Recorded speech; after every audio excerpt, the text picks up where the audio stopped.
Holy crap, hello, hello. It's Labosco, here again, for another One Piece chapter reaction. Chapter 1068, A Genius's Dream. Uh, I'm excited for this chapter, been waiting. I don't know, everything that's been happening on Egghead Island has just been absolutely crazy, so the wait for these chapters is just super frustrating a little bit in that respect. So I've been waiting for this opportunity to read another chapter. The break in between weeks, I know it needs to happen, but it doesn't mean I want to wait. But here we are. It's time for another chapter, so I'm excited anyways. The Genius's Dream, chapter 1068. It's funny, Germa 66, the cold-blooded voyage continues, the emotionless excursion, whatever you want to call it. I really like this one here. For some reason, they're fighting each other, and it just says two former members of MADS reunited. And I can't tell if these like silhouetted people in the cover page in the thought bubble are supposed to be Judge and a young Caesar. It's hard to tell, and maybe that's Vegapunk in between them. You really can't tell what's happening. Oh no, it is Vegapunk in between because it's his tongue. So then I guess the one silhouette is a young Caesar and the other silhouette is a young Judge. And wow, the young Caesar, I want to see young Caesar now. That's all I know. That's all I know from seeing that little silhouette. Oda says he met Takashi Rumiko Sensei for the first time recently. She's so young for a living legend, and I looked, apparently she's like 65, I think. So, God, I wonder how old she was when she started. Oh, Rumiko. I don't know. Whoa. This is chapter reading time. That doesn't really matter. We'll look for something like that later. But anyways, let's get into this chapter. I've been waiting for so long for this one because Cypher Pole showing up. Oh my God, I don't know what's gonna happen. We appreciate Cypher Pole going to the effort of returning the Seraphim, but S-Bear can make its own way from there. S-Bear. That's the name of the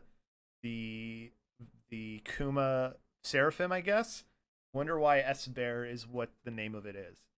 I regrettably won't be able to greet you in person. It's been so busy lately. Please just order it to return to the island. You can consider your mission complete. Thanks again for all of the hard work. And we can see all of the ocean defenders or whatever. I forget what they were called. The Punk Force or whatever. The different mechanical like animals that he has. So whatever, they're there out in front of the CP0 ship. Obviously, they're not gonna just go away. That's not exactly a warm welcome. So he has his suspicions. Well, he's the smartest man in the world. Of course he is. It's been a long journey. Can't we at least pop in for some tea? It's so chilly out here. G14 is not too far. I'm sure they'll give you a great reception. Dr. Vegapunk, I presume. Yes. Do you have any comment on all the recent disappearances at Egghead? Disappearances? What do you mean? 2 months ago, a CP5 vessel went missing. A month later, one of Cypher Pole 7's vanished as well. And just 2 weeks back, it was a CP8 ship. So I guess they've been sending other CP ships maybe to apprehend Vegapunk, and it's not going well. Interesting. Why hasn't a single government ship made it back after visiting you in the last 2 months? What? Wait, does he not actually know? Is that really true? I can assure you we all remember seeing those ships departing safely. Or is it a lie? And then, God, I forget what this aspect of Vegapunk's name was. Evil. It's not evil, but that's not her name, but the evil aspect's name. Just what are you getting at? Out with it already. You think we sunk those ships, don't you? Oh, Lilith. How can I forget? Diablo 4, I shouldn't have forgotten Lilith. I can barely say Lilith, apparently. Lilith, don't antagonize him. I've got half a mind to let you dock so you can see for yourself. That's even worse. Regardless, we can't let you in. Please turn back. Very well, understood. They're not turning back. Now what, Lucci? Prepare to abandon ship, huh? We'll infiltrate using S-Bear's ability. What ability? What ability does the Kuma one have? A direct assault would always end in those sea beasts making a meal of the ship anyways. Ah, understood. Grand line. Kuma, stop. Stop right there. Kuma-san, where are you going? Oh, that's right. Kuma's just going. Pant, pant, and he's popping. He's poofing away somewhere. Is he coming to Egghead Island? What's happening? Kuma, you want to leave with us, old timer? How come? Isn't this your lab? Is like one of the final members of the Straw Hat crew? Not that he's going to actually be a member, but what if Vegapunk ends up a member of the crew? Not saying it's going to happen, but it'd be kind of funny. It is, and I have happily spent every berry the government has given me till now to fund my research. That much hasn't changed. I'm overflowing with new ideas. Unfortunately, I'm still limited by time, money, and manpower. I persevere because I wish to change the world with my science. I want to make a world where free energy is available to all. And Luffy just picks his nose, huh? You clearly aren't following. Basically, you want to give stuff away to everyone. Nations often wage war over the natural resources we need to generate energy. Precisely. People can be so short-sighted. If they'd only open their eyes, there's energy all around us. The world is teeming with it. Okay, now, the name of the chapter, we'll talk about it after. If that raw power can be converted to a more apparent and accessible form, we never see another conflict spark up over it again. I'm certain science will make that possible someday. I wonder if this is also something that Oda himself believes. Anyway, you still don't care, Luffy's still just picking his nose. Nah, it's great you want to make people happy. I've got no interest in being a hero, though.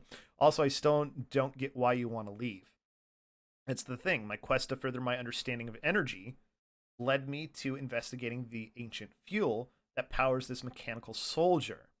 My curious nature as a scientist compelled me to take a peek. Imagine how much we'd learn if that forbidden thread of history was unraveled. After a dear friend of mine died, I found myself diving even deeper into the abyss to further his will. This has got to be Clover he's talking about, right?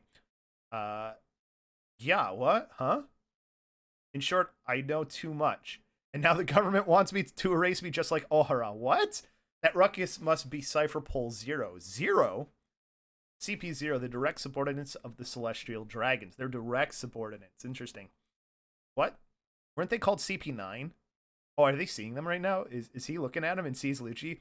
CP0 is the division that stands above the rest. They say their members have historically been harbingers of catastrophe. Golly, it truly is a city of the future. I can hardly contain myself. God, it's so cool to see Lucci and Kaku again. And like Kaku like being like a sort of like Frankie here. It's kind of cool. I don't know. I haven't seen a lot of people liked Kaku, so I didn't like have a hate for him or anything personally. Cypherpole agents, don't they usually wear black suits? Why didn't they come through the normal port? Hey, did you guys hear about the 2 weaponized sea beasts that were taken out near the coast? Don't tell me they're intruders. Shaka, CP0's on the island. How did they bypass the port? Yeah, they're here. You're the worst, Rob Bellucci. Stay away. Oh, that's right, Nami. Of course, none of them like him. And Sanji's in front of Robin, like, just like, nobody's coming near. They must have realized the sea beast would consume their ship after they rejected our request to leave. So they just let it happen and used S-Bear to land instead. What is his ability to get them there? So they used... Wait, it has the pawpaw fruit powers? Sacrificing their ships shows... Did he make an artificial pawpaw fruit for him? But, see, I was trying to look at the picture, and it didn't look like he had paws on his hand. So I thought maybe... I don't know. So they used its pawpaw power, sacrificing their ships to show their resolve to fight. Looks like we have no choice. Evacuate the researchers and workers. Atlas, make your way back to the lab. Prepare the Seraphim. We're deploying S-Snake, S-Hawk, and S-Shark. So that's obviously the 3 we've seen already. Jinbei, Mihawk, and Boa. So entrust their command to... Wait, Sentomaru? Wait, but... So now I'm like confused about Sentomaru's allegiances. I always liked Sentomaru. I know he wasn't like a big character or anything, but I just kind of liked his stupid personality that he had. I'm not going to tell you anything, but I'm going to tell you everything. And I'm not... I kind of... don't hate you. I kind of respect. He was kind of a tsundere a little bit towards the Straw Hats, where it's like, oh, I don't like you, but I kind of do like you. But don't tell anybody. Don't disrespect them. You're nothing like that. I always like that little aspect to him. So now then, will you take me out to sea? I won't need long to pack, Quasar. We're not going on a field trip, old timer.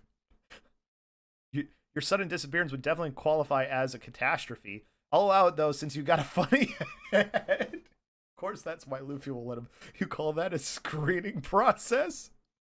Then let's head. Then let's head up. This place will soon be a battlefield. Would you mind bringing Bonnie with you to Lab Stratum above the clouds? Sure, no worries. Well then, see you up there. he's using like he's beaming himself up. He vanished. Applegrams. All this futuristic tech is really messing with my head. Wowie, there's a space monster. They're fighting it. Our guns aren't working. I've always wanted to take a swing at an otherworldly beast like this. You must be a genuine space monster. Tempest kick. Don't bother. It's a hologram. Is that Stussy? I wasn't really paying attention, but you could have told us sooner. You're as well versed as it is, Stussy. Okay. As ever, Stussy. Yeah, this takes me back. I wonder what her connection to Vegapunk is. I'm going to pop up and take a look-see above the clouds. If Vegapunk's around, he'll be up there. Those two lines on the cloud. Those two lines on the cloud. Can you see them, Lucci? Yeah. When an enemy target crosses those lines, beep. A laser beam is triggered to neutralize the threat. Ow. It's a deterrent system that covers the entire lab stratum. They call it the Frontier Dome. Okay, interesting. Kaku just got fucking blasted back down. Moral of the story is, it's unwise to underestimate the world's greatest scientist. You should really mention this kind of intel beforehand. Yeah, I agree with Lucci there. You're a piece of work, Stussy. Oh, she was just fucking with Kaku. That's pretty good. Well, at least you're not chilly anymore, right?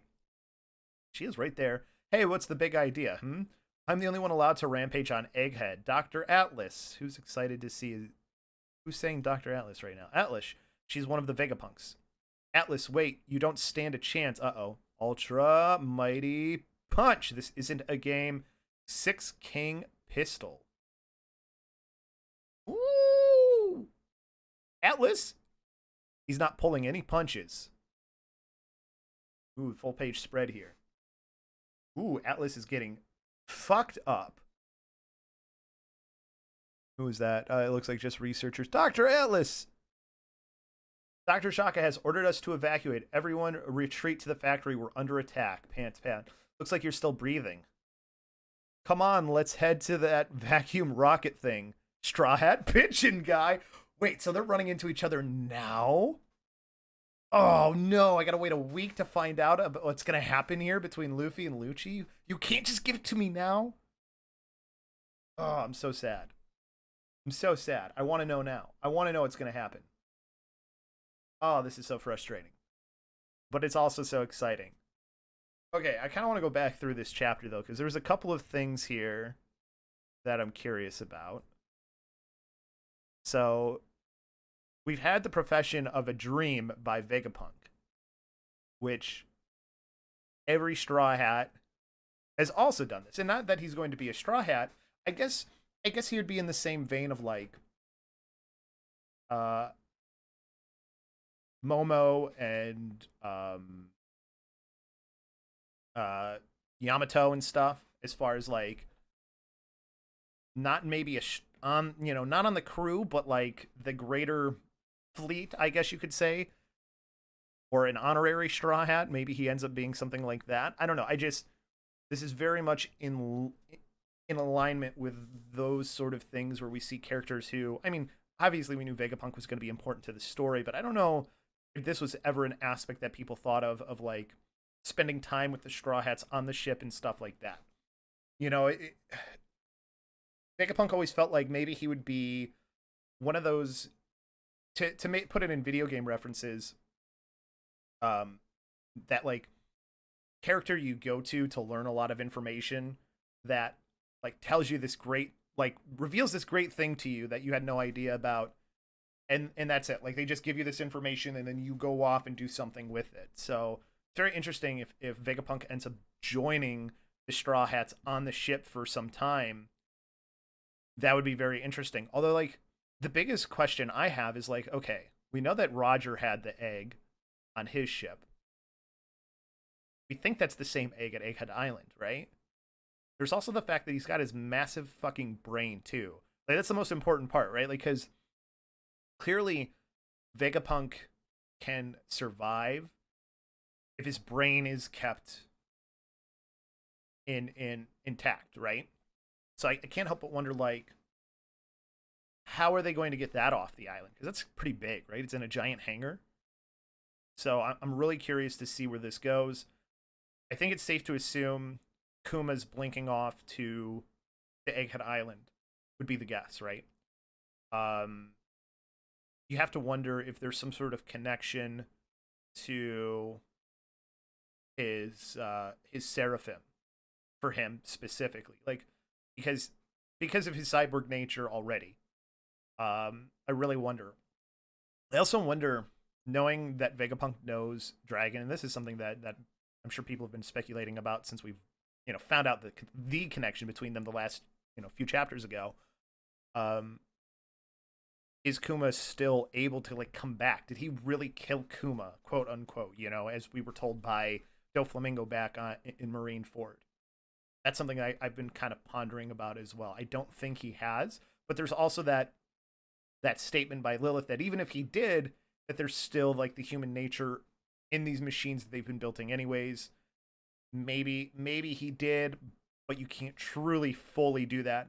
And this also, brings me back to our thoughts that come through from what we knew happened on Moria's ship. Why am I blanking? Thriller Bark, right?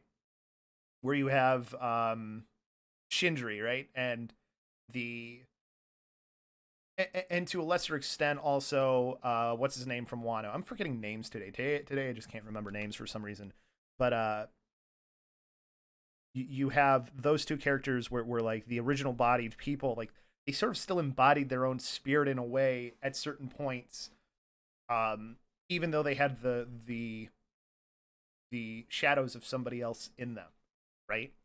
So you have to feel like maybe that's part of this whole part of it as well.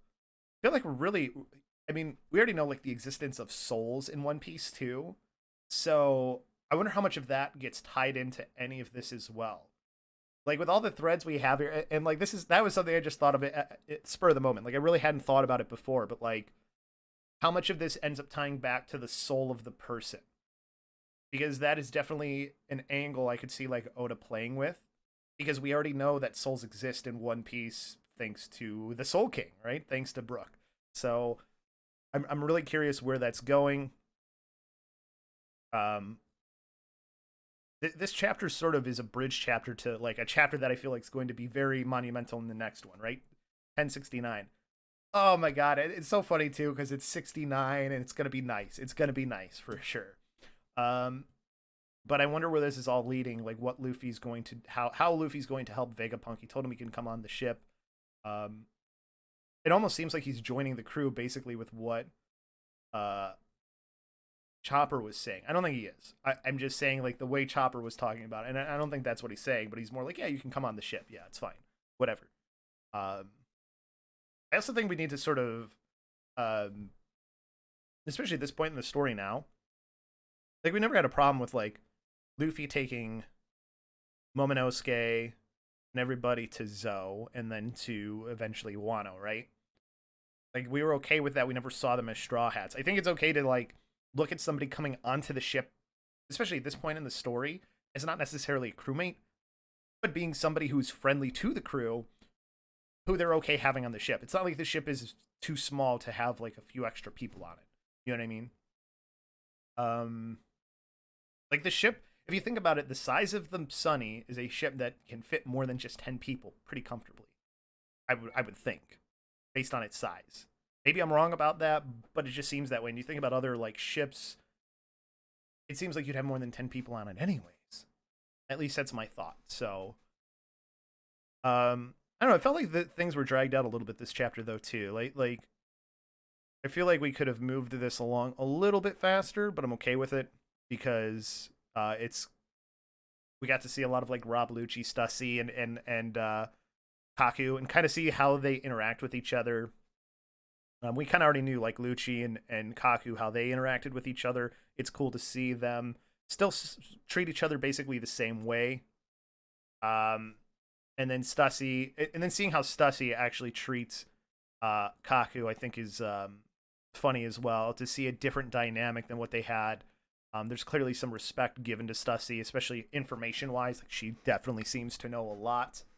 I'm still excited about the fact that we're getting Luffy and Lucci seeing each other again very quickly. I feel like the next chapter they've got to fight, and like this chapter, Oda's blue balling everybody on purpose though too. He totally is, right? Because like the thing that everybody wants to know is like one, how much stronger has Lucci got, right? We haven't seen him, other than the chapters where we saw what happened to CP9 post everything that happened at Eni's lobby. We haven't really, we've seen them like pop up here and there during like Wano and stuff, but like we haven't seen who is this new Rob Lucci. And obviously he's a lot stronger, taking Atlas out easily, but we also don't know how strong Atlas is. So this is very interesting to me. So fateful reunion as well. And I don't think there's any there's definitely some purpose to this as well, to showing Lucci one going into his hybrid form immediately to take out Atlas, but the other part about it too, not having his coat on, and we see that mark, that mark of the world government on his back. So this in particular, I'm really really excited for, because like we know how much stronger Luffy has gotten, right? Like we know he is leaps and bounds above anything that we've ever seen from Lucci. Even this nice display here of one-shotting Atlas, we still don't really know how strong Atlas was.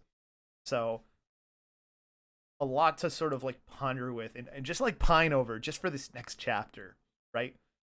What's happening with Kuma? What are the revolutionaries going to even do? Because the revolutionaries have so much on their plate right now. Like you think about it, everything that just happened with Sabo, like we still don't know what happened to Sabo. Whether he was vaporized along with the island or what. We know that Kuma's going somewhere. I think it's safe to assume that he's probably going to Egghead Island. I think that's the safe assumption, because where else would he be going in such a hurry? Egghead Island makes the most sense. He's going somewhere, and he's going there fast. He blipped himself there. That's the place that I think he's going. There's obviously other places he could be going as well. But I think the most obvious one is there. Perhaps there was some sort of transmission that was sent to him via somebody on Egghead, one of the Vegapunks. Who knows? So yeah, that's the Kuma part of this. What does it mean? Is Vegapunk going to actually get onto the Straw Hat ship? Like, what's going to happen there? Because clearly the world government's not going to stop sending people to Egghead Island, right? Just because CP0 might lose here, or might, I don't think they win, right? Like the possibility of them winning is extremely low. They could still be successful with their mission though, because their mission is to eliminate Vegapunk, right? Like that's like, of the ways they can win, that's the largest one. That's the possibility. I don't think it's going to happen. I'm just saying they could all die here, but if they succeed at killing Vegapunk, then their mission is successful, even if this is the end of them, right? Not saying it is, just giving you scenarios that I think are possible that could potentially happen here. So I think we're going to see a lot more of them here in the next few chapters.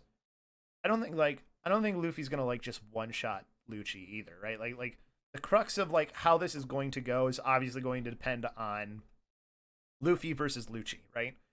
Do the Seraphims get involved in some way? How strong is one Seraphim compared to another? Like, who has the overall authority over the Kuma Seraphim as well, right? Because like if the overall, and this is something I didn't even consider, but perhaps the Seraphim, because I think they were talking in the presence of the Kuma Seraphim, right? what if the reason why Kuma is coming back is because he has some sort of something programmed in him that above all he has like a directive where he has to protect Vegapunk. And perhaps he heard the order to eliminate him from his Seraphim because I'm not saying they're connected like they might be connected because they're both cyborgs is what I think. Is a possibility, right? Not saying they are. But who's to say that Vegapunk wouldn't do something like that either? There's just so many ways that this can go, right? But I think the thing that most people are going to be most excited for and care about the most is, and I think a lot of people maybe still consider the best fight in One Piece to be Luffy versus Lucci. We get to see that happen again, but not necessarily because it's going to live up to the expectations of the first time, but because we kind of want to see where both are. We really do. I want to know. I want to know if Lucci has, over the last 2.5 years, or however long it's been since the Straw Hats and them first tangoed, how much stronger he's gotten compared to Luffy, because Luffy is the bar right now that we know the most about, right? Because we've seen him overcome so much already. So to see where Lucci has gone in that time, I think is going to be really cool. But pretty good chapter. I think the next chapter is going to be the one that really sets things off, though. I think this is more setup. It's good setup, but it's a setup chapter, right? Like it's setting up for the payoff of Luffy and Lucci fighting each other again. Like I think there's no doubt that like Lucci is going to fight Luffy again. Like I think that's clearly what we've been setting up with everything about what he said in the world government, him with the celestial dragons and everything he said about them. That seems the logical like conclusion that this is what's going to happen. We knew that CP0 was going to have to be tangled with at some point. Looks like this is our time. Of course, our expectations could be subverted here, and Lucci's been playing the long game. Like I still like this. The weirdest part to me still is like, how did Lucci and the rest of CP9 go from being wanted to being back in the good graces of the world government? I still don't understand that part. That's still something I kind of want to know. So hopefully we get answers to that and stuff like that as well. But again, I liked this chapter, but I think I'm gonna like next chapter even more. That's kind of what I'm waiting on. But that's it for this one.